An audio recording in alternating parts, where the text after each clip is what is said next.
It all starts with a spark, like this thought or this vision in your head that gives you these ideas and these visions of who you want to be. And I can remember myself sitting in my room, writing in my journal about stories and characters of people I had no idea who they were. And I just knew that that's who I was going to be. I was going to write books, I was going to move to Atlanta, and I was going to become this big-time authoress. And I did that. I got the awards. I got the bestsellers list. I met some phenomenal people, and I've helped other people dream out loud. I think that when it comes down to dreaming, it's more than about just getting it done. It's about having fun and enjoying life while you do it. So y'all dream out loud with me.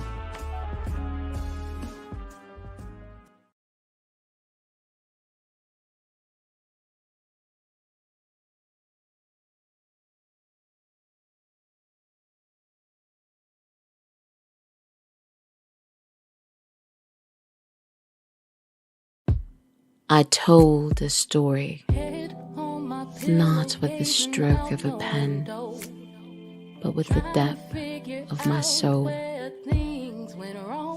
Not by the light of the night, but with the window of my eyes. You smiled, and we touched. In our impatience, we rushed to each other's arms, despite the fear and the alarms.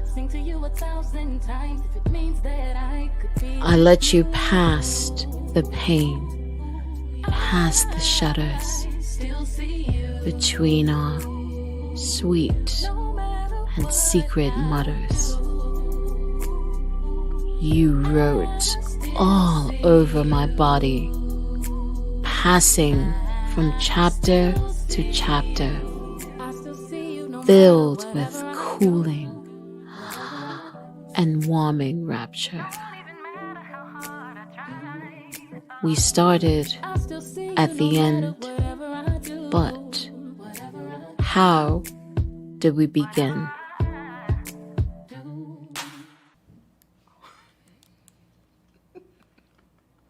So Sugar Hill is my 17th book. 17. It's a lot. And I never really know where the titles of my stories come from.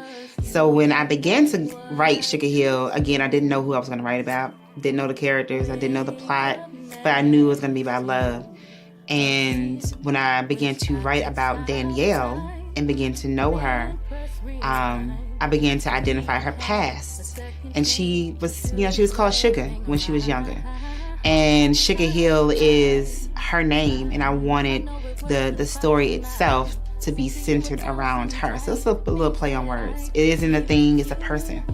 And I think that when you think about Sugar Hill, it's going to give you that Love Jones 90s type of poetic vibe. So I always have a message in my books, unknowingly, and it's always about redemption. My characters are trying to redeem themselves when it comes to love or when it comes to loving somebody. And when you read the book Sugar Hill, I want you to identify what Danielle is technically doing wrong. Because again, when you're meeting new people and when you're learning new people and you're trying to allow them into your space, it takes a certain type of comfort and trust for that to happen. And so I want people to identify their comfort zones, identify why they're not vulnerable, identify how they can be vulnerable, and then also be a little bit more risky when it comes to getting to know somebody new. Get out of your head, because I promise you it's probably all in your head, and actually talk to the person, communicate with the person, spend time with the person. And I promise you, almost all those thoughts, at least half of those thoughts, would just fade away when you just allow yourself just to be in that space with that person. So with Sugar Hill, I hope that you guys get an idea of another way to love, another way to communicate.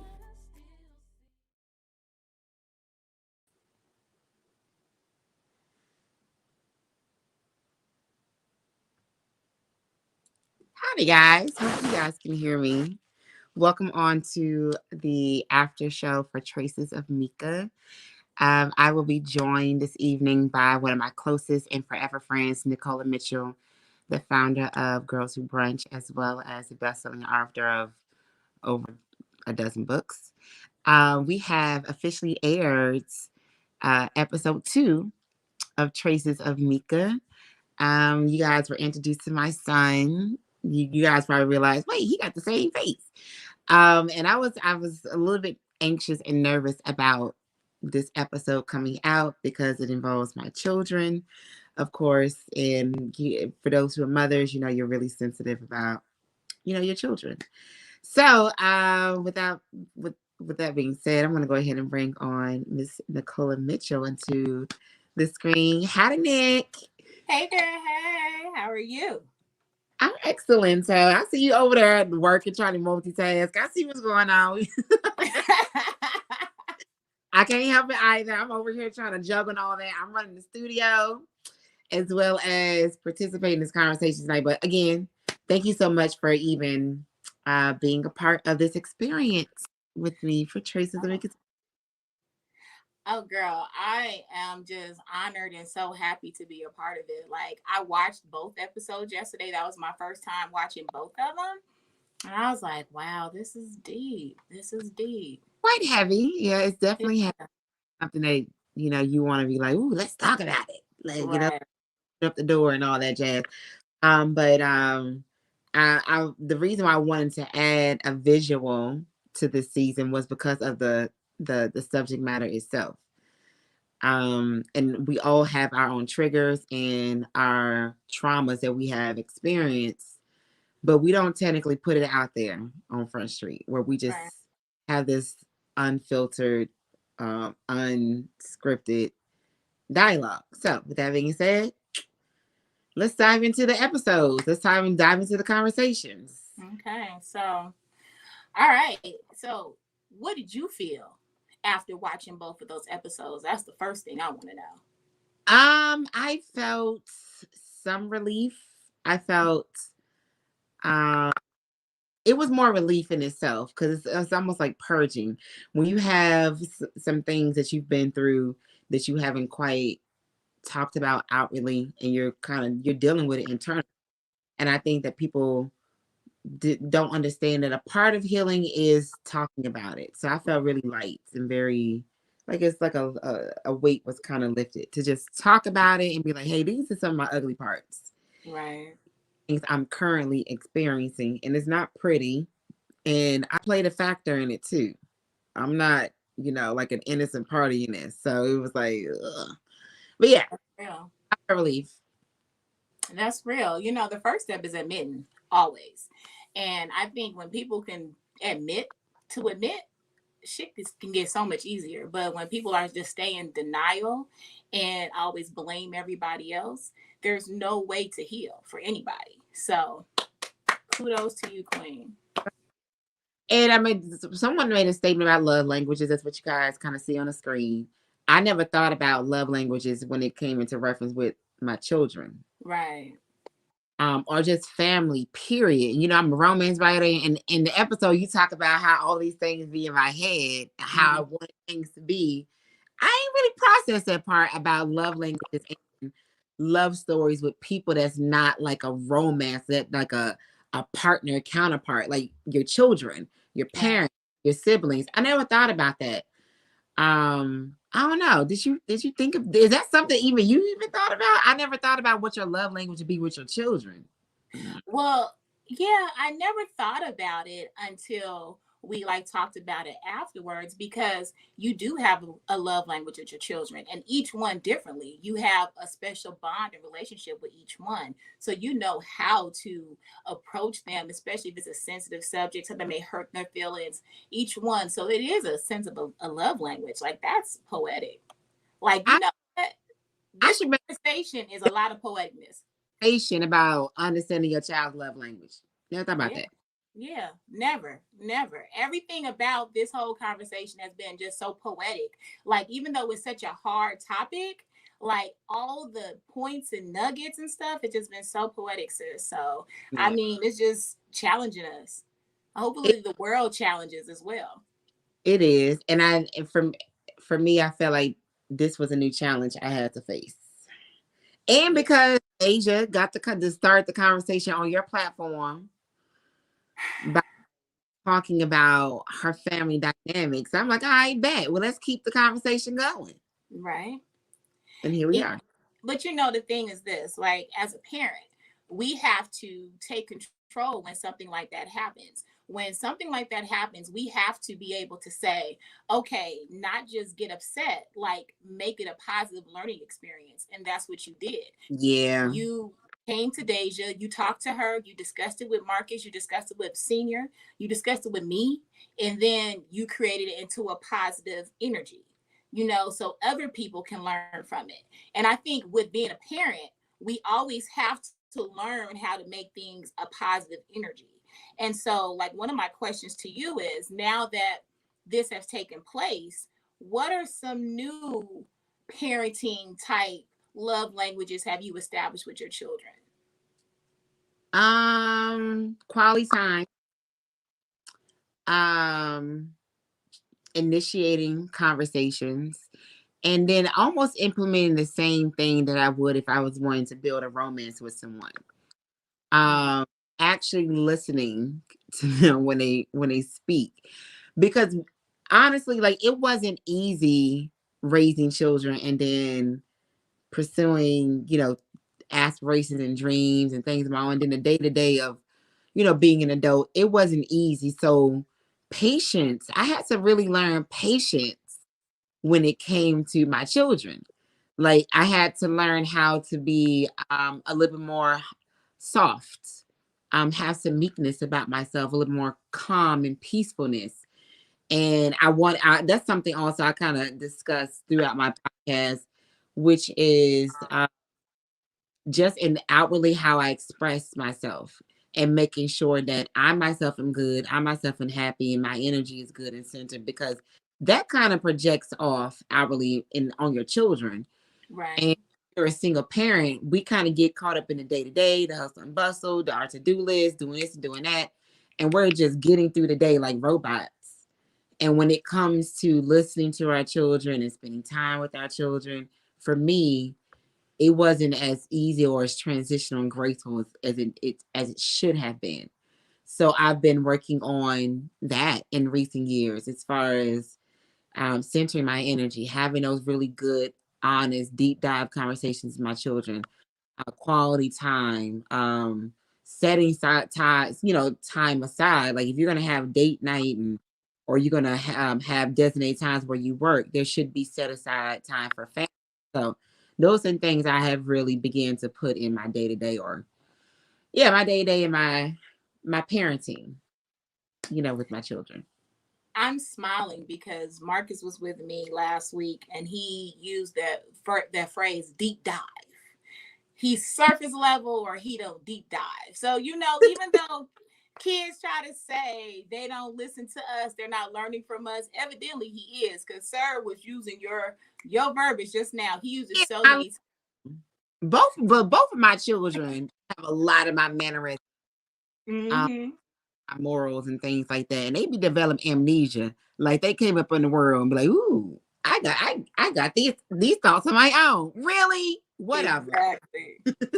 Exactly. So, with everything that's going on, you're learning how to communicate better, whatever. What do you think now is your job as a parent? Is it to develop them mentally, spiritually, physically? Like, what's your priority list now? And what is your role now as a parent? My role now, and I feel like my forever role, is going to be like that emotional supporter, in a sense, because with them physically transitioning out of my home, like my daughter is already out of my home. Soon she'll be going off to college. She'll develop her own routine, her own beliefs. So my job and my role now is to be that sounding board for them Mm-hmm. and to be the emotional support. Be like, hey, I'm here to let you know when you're doing good, when you're not doing good, when you need an escape, when you need to vent. Like I'm that person. Use me. Right. I should be soaking up all of my wisdom and knowledge and just, So I want to be that person. Like that's me and my role for my children now that I'm still trying to adjust because that's a role I control over. Like I'm used to being able to control my children's time. I know their space. I know the people they're around. But as they get older, I don't have that control. So I'm just adjusting to just being emotional support and then trusting that I taught them enough to where they know how to judge people's character. They can navigate through life. They can use that wisdom, that understanding what that gut feeling is, and just be good people. That's what I'm hoping. I did enough. I mean, I'm loving these answers you're giving because it's like Oh, it's yeah, it's triggering more questions. They're like leading on to the questions that I was thinking about asking.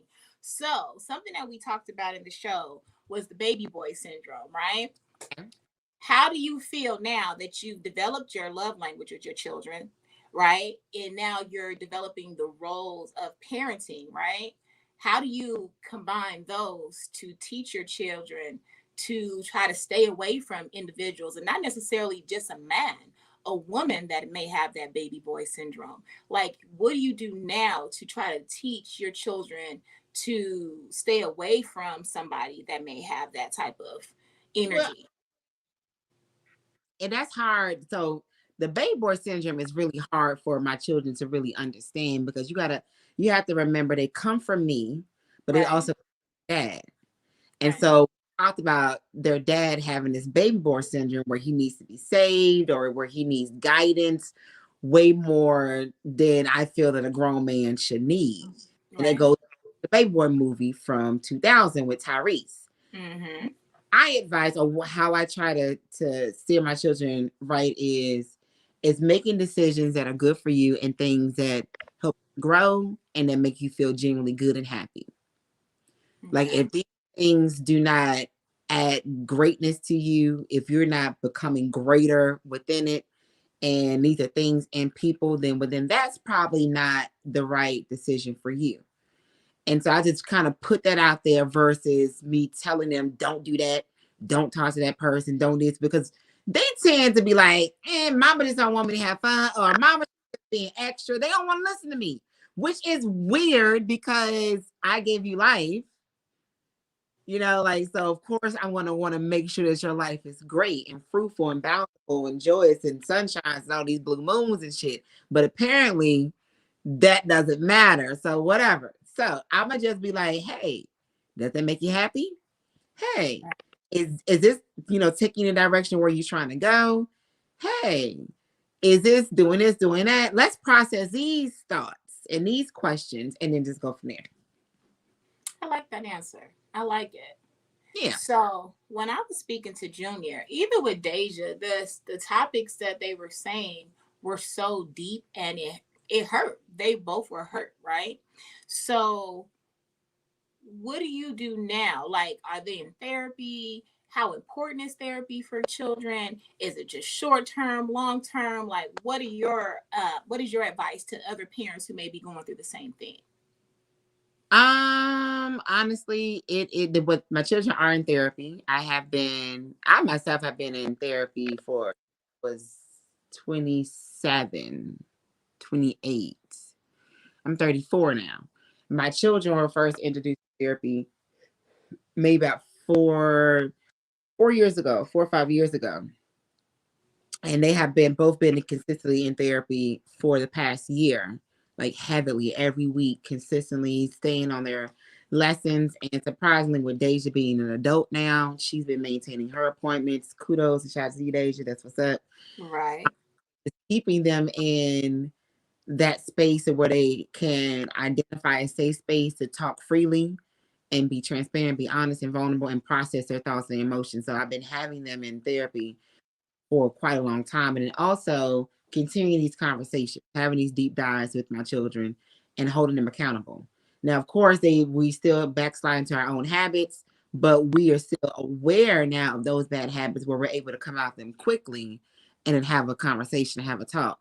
Granted, I still may not hear what I like to hear what I'm hearing or want to hear what I'm hearing or want to see what's going on. Like it doesn't always work, yet I'm still having those conversations.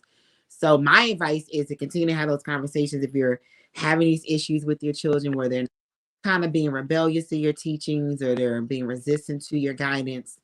Just continue to have these conversations and then be like, hey, I'm here for you. I love you. I'm keeping those words, throwing those words at my children continuously so that it kind of becomes a habit. Like maybe it's kind of in their spirit that mama cares. Mama loves me. She means well where they're not really resistant to that. So keep talking to your children, add some type of therapy or some type of counseling session to it, and then incorporate family time where you guys are bonding. And it's just time for you guys to have your moment. Okay, and my last question that I have for you, but it's kind of important. Now that we've talked about therapy, communication, all those things, like what is discipline to you now? Is it tough love, soft love, gentle love? Because we want to make they're too sensitive to take on anything. Like, how are you handling discipline and things with them now? Well, I am discipline is basically holding them accountable. I honestly give my children the opportunity to show and prove themselves. And when if they fail in this task, then I say, well, this is the consequences for you not doing your part. This is what we have to do now because you didn't hold up your end of the bargain. So they may lose privileges. That's literally what I do these days. Sometimes they definitely get yelled at because, hey, the fuck? Sometimes you don't hear a soft voice. You don't understand that. So sometimes I yell at your ass. What the hell? But I do hold them accountable. We have these conversations.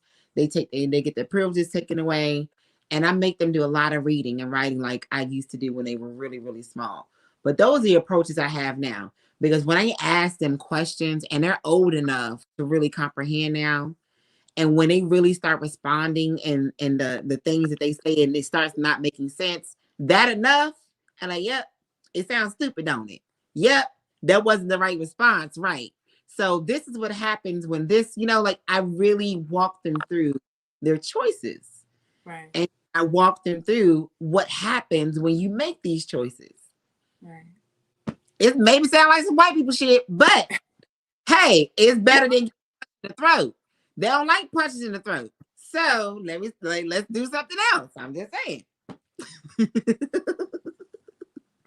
I swear. I swear. So, we got some questions. How do Okay. you protect our children from being manipulated by a toxic parent? How do we prepare our children from being emotionally burdened with a couple's affair and issues? That's a good question. Um, how do we protect our children from being manipulated by a toxic parent? Mm-hmm. I'm still figuring that part out. I'm a living witness to having children with a parent that chose their feelings over their children. They really wanted their feelings and their emotions secured more.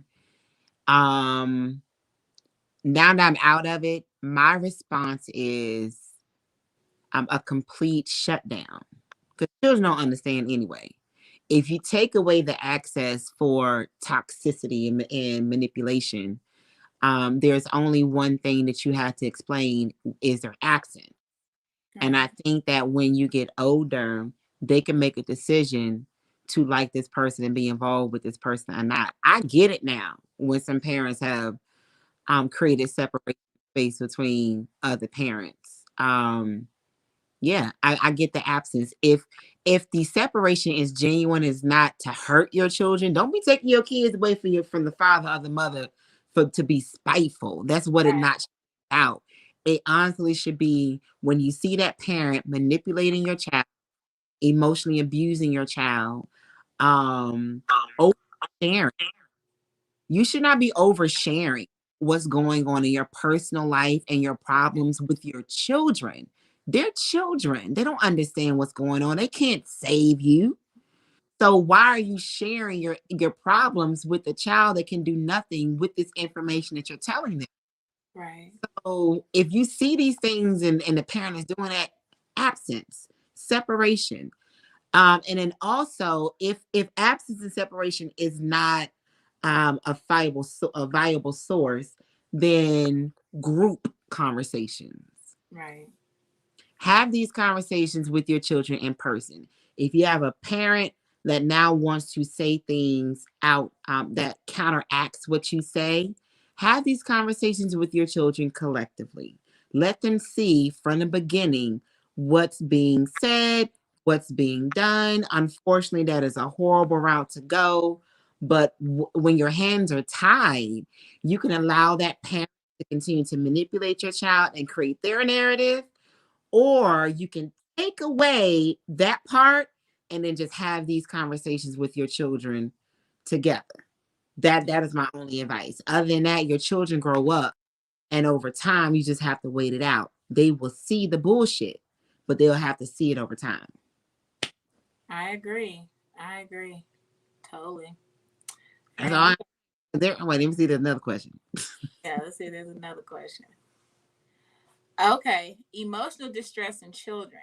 How do we learn to identify and give them the tools to deal with those emotions when we ourselves aren't willing to learn those ourselves? Okay, so when we are not, yeah, they use ourselves a couple of times. So emotional distress in children. How do we learn how to identify that our kids have emotional distress if we do not know how to identify that within ourselves? Okay, that's a good question. That is a good question. Um, It was confusing, but it was good. but it was a good one. Okay, that's a good. So my advice is, for me, it's common sense. It's logic. You know when you're happy. You know when you're having these moods or you feel heavy. You can also see these patterns in a person when they're not as productive. Um, they're not as active. They're not as communicative. You can see it in their energy. You can see it within their mannerism. You can see it when children. You can see the performance at school. You can see it within their friends, their dynamic. Pay attention to that. Pay attention to how they speak, how they dress, their grades, things like that. It's always triggered, or it's a reason behind those things. And if you yourself ask yourself genuinely, if you're happy, am I living my day to day and I'm enjoying waking up? I'm excited about today. I'm optimistic about today. Those are just genuinely logical questions that you should ask yourself, period. And if the question is like, no, I don't really look forward to today, there's some things that within your day to day that you should change and alter because you're not being really happy. You're not living out things that are adding value and joy and excitement to your life. So that would be my answer there to that. That was a good question. That was a good question. That was a good question. Yeah. And I think we have one more. What do we tell young teenage girls about love at the age of 14 now that we are adult women who held on to a sweetheart with heartache? It's a good question. It's a very specific question. Yeah. Um, what would we tell a 14-year-old? Mm. About love. That love is not an actual person, and that love is an actual emotion that starts within yourself. And when I say love is something that starts within yourself, do you treat yourself great? Do you actually participate in things or hobbies and things that make you happy? Um, do you feed your body great foods? How do you wear your hair? Do you bathe and cleanse your body? How do you treat your temple? How do you treat yourself? Um, and do you purposely get involved in things that will bring a smile to your face? Are you actively working on things that you feel that, I don't know, that will bring you not only monies, but purpose? Like, what are you doing for yourself? That is self love, that is self care. Before you can actually love on someone else and then also provide them friendship and a bond, you have to be a whole, entirely happy individual and growing and healthy and secure within that space. Until you understand those things about yourself, loving somebody else will always be that much more difficult because you're trying to love someone and you don't fully know all of your love languages. You're trying to love someone and you don't fully know yourself. So for me, that's logical. If you don't know yourself fully, if you haven't fully loved yourself fully, loving somebody new, or in addition to that, it's not going to be that easy. It's going to be a lot harder. Yeah. I understand that.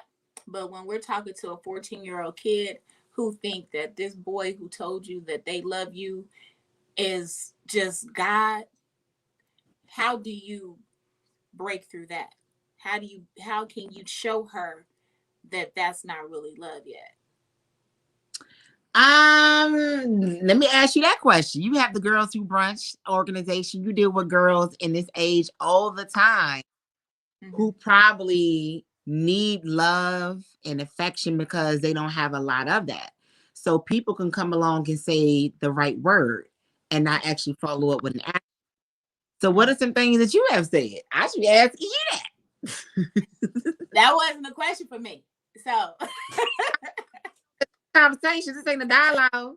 I mean, I just tell him the truth. Like, what has he shown you besides what he said that he's loved you?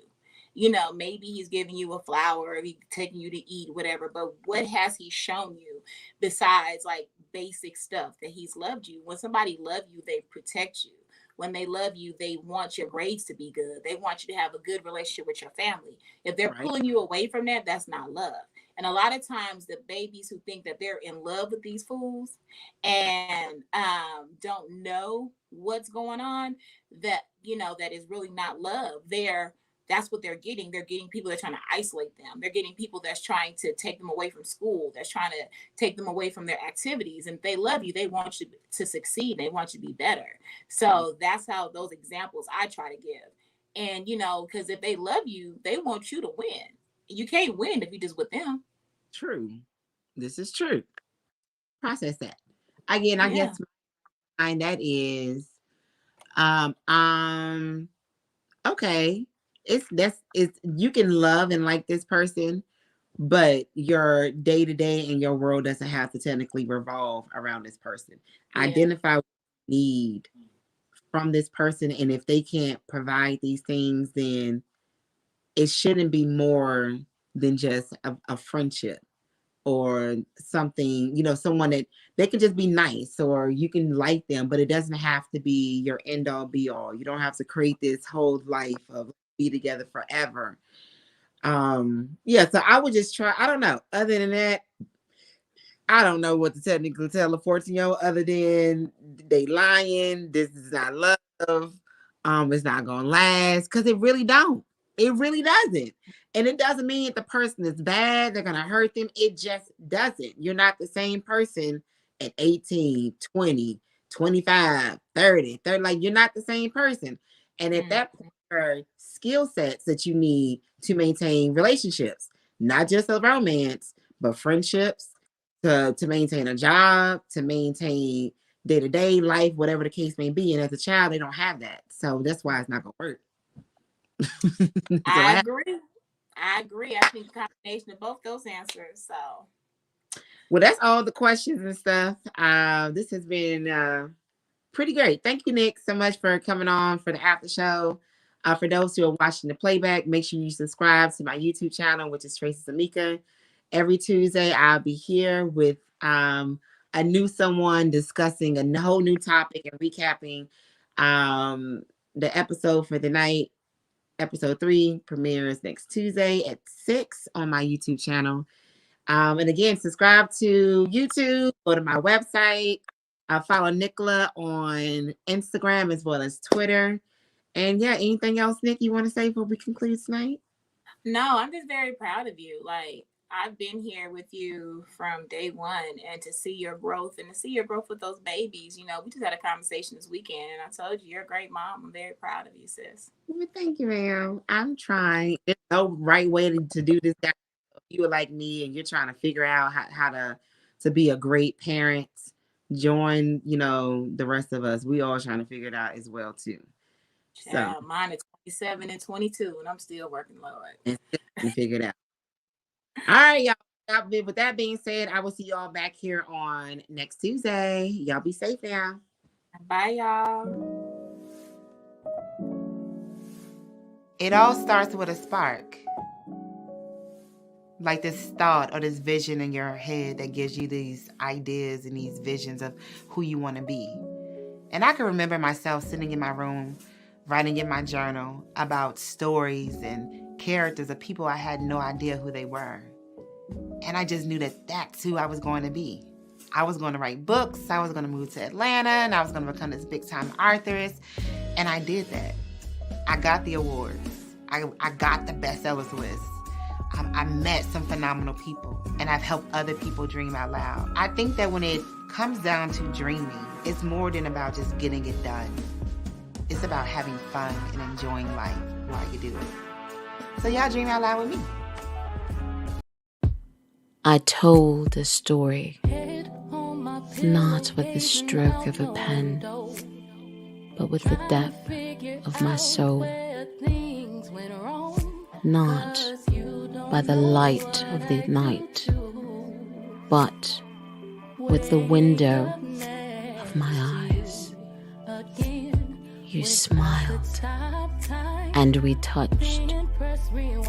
In our impatience, we rushed to each other's arms, despite the fear and the alarms. I let you past the pain, past the shudders, between our sweet and secret mutters. You wrote all over my body, passing from chapter to chapter, filled with cooling and warming rapture.